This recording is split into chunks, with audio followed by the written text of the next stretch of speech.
Hello everybody, hope you're well.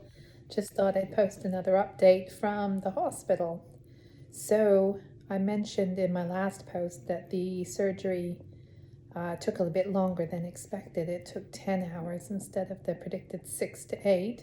And the reason for that is the blood vessels in my stomach that they had to reconnect to the breast were really small. So when the doctor was working on them, and two of them failed, and he had to redo them. And then I think he was pretty nervous, so he did a third one. So when I came to, it was about, I think, 10 to 11 hours later, which is a long time to be under.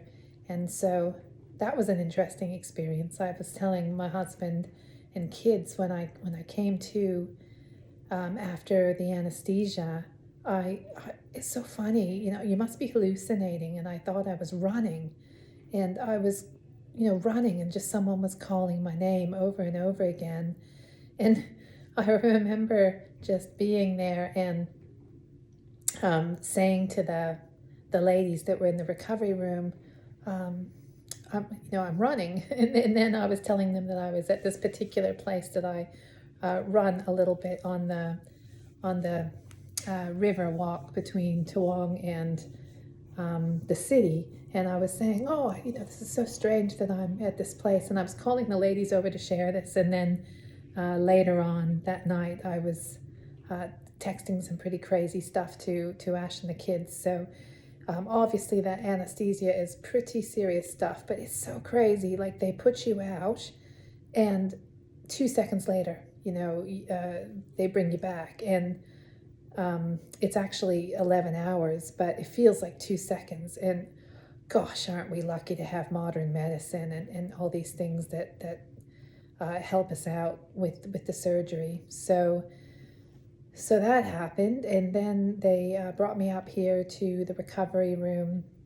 The nurses are absolute angels, and they just can't do enough for you, but they're really run off their feet. And I think from watching the news that hospitals are really short-staffed at the moment, and so I don't think there's enough nurses for patients. And so as a result, when the machines go off, they can be beeping for 30-40 minutes before a nurse comes and turns it off, which is a shame. I don't think it's their fault. It's just because things are so short-staffed. So what else can I tell you? So the anesthesia, the other weird thing is, when you go to the dentist and you get that injection in your mouth, and then your lips feel so big, like they feel like they're out here. Well, interestingly, it's exactly the same with the anesthesia on other parts of your body too. So like my breast felt like it was up here, and my tummy felt like it was out there. And that took a good few hours to feel normal, I guess, similar to the dentist with your lips sort of settling down as well. That was kind of funny. But I guess the main thing I wanted to say is that I'm just so grateful for the fact that I managed to get myself fit and healthy before the surgery. I just thank my blessings every day because I seem to have recovered really well. In fact, the nurse said to me that in her 6 years of working here, that I'm probably the only person that she hasn't seen use the pain relief. So they have a button here that you press with I think it's endone, so it's a pretty serious drug, and it's time released, and you press it if you need pain relief, and it helps you manage the pain.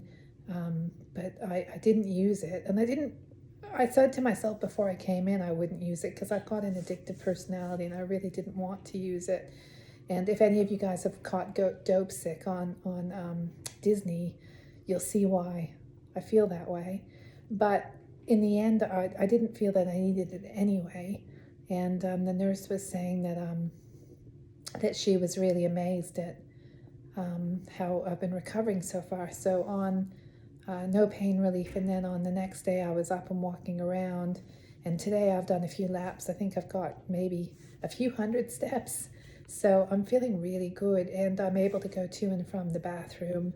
And they've just changed my 1 hourly checks over to 2 hourly checks, which is great. So I might get a bit more sleep tonight. So So I think that's all my updates for now. Um, Trying to just eat really healthy here in the hospital. That's another thing I did leading up to the surgery. I was super careful about what I was eating. You might know that I've cut out sugar, and I started time restricted eating, which means that I ate between 8:30 and 6:30 each day to try to regulate, sorry, too much information, but the bowel movements, because I knew that that would be really important coming into the hospital, and it's worked a treat. So I guess for any of you that head into these things, that yeah, it's super important advice to try to keep yourself fit and healthy and eat really well, because if something like this hits you out of the blue, it will certainly help you a lot. So I'll post another update soon, and all is well.